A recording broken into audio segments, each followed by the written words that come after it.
Svitlana Fetisova considers this place in the Bykivnia Forest to be her grandfather's grave. On one of the forest trees stands a plaque with 3 identical surnames. The 3 brothers were arrested by the Soviet Union's Interior Ministry, or NKVD, in a single day. One of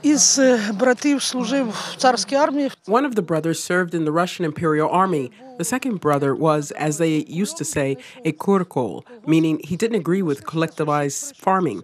The third, my grandfather, was taken, as we found out later, because his neighbor reported on him out of spite. The brothers were executed on May 2nd, 1938, in the former October Palace in the center of Kyiv. Their relatives only found out about their family member's death 60 years later. They promised those who have small children there would be a chance to say goodbye. My grandmother saw my grandfather at the Biloserkva railway station. She called at him, "Dennis." He heard that and turned around, and they just hit him on the head with a stick. Nobody saw him or heard anything about him after that. The Bykivnia Forest hosts the memorial site for thousands of victims of Soviet repressions. The site is called the Bykivnia Graves, and according to historical sources, almost 100,000 victims were buried here, but only 16,000 surnames have been confirmed. Because of the huge scale of the event, things cannot be precisely established to this day.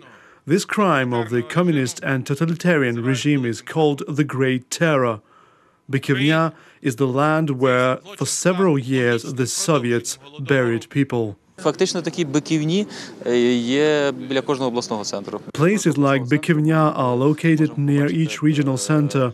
We still find places that were used for mass graves. We have such an archipelago of terror that is spread all over Ukraine. Obviously, this is one of the most vivid places of evidence of the criminal character of the communist government.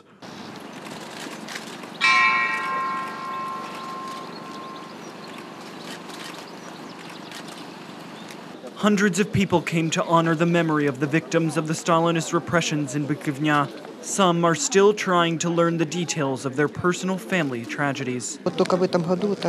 Only this year I found out about the fate of my family.